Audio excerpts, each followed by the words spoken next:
have you been hiding? I thought you were perfect in this film. Oh, good. You were amazing. I'm a huge fan of Divergent. I actually read all of the books, so I had been waiting for this movie.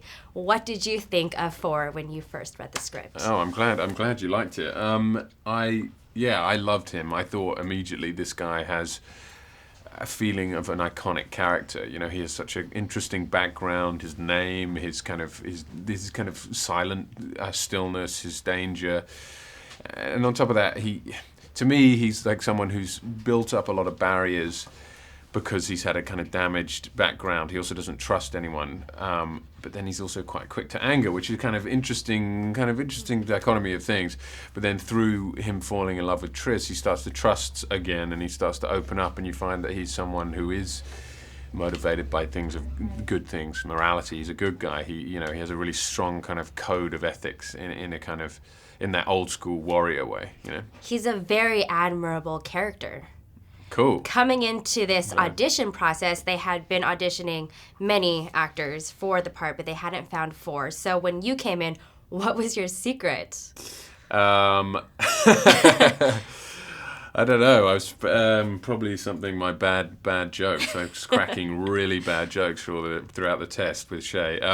No, I think it does help that I share some qualities that he has. I think there are things in him that I see in myself immediately, and immediately that makes it a bit easier.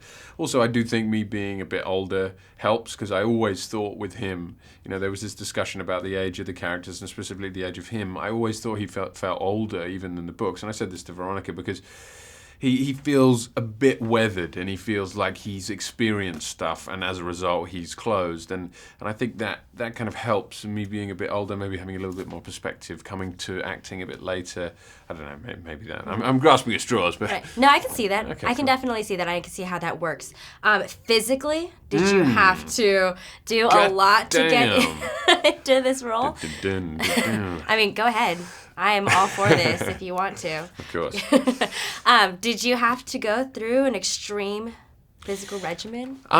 Yes and no. It's not like I had to kind of put on 7 stone or lose 7 stone, but we had a month before, but then I wanted to put on some muscle. I wanted him to not be kind of steroid dude, but I wanted him to feel dangerous and feel like you don't want to mess with a guy.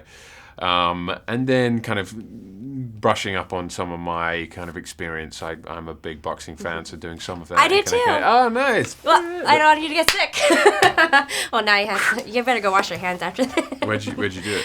I go to, do you know Terrible Terry Norris? He's a No, retired boxing champion. No. He has a studio in Hollywood, and I box with him. Nice. And he told me that I am pretty strong lately, so you wouldn't want to get in a fight with me.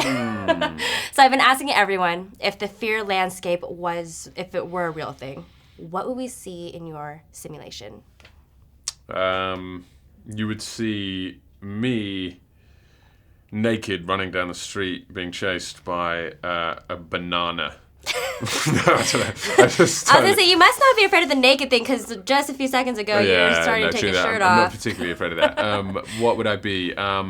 Sharks, being torn apart by a shark underwater. That is what my fear landscape would be. It would be just treading water, deep ocean, with potential sharks around me, and that sounds awful, right? Yeah. Made in Hollywood.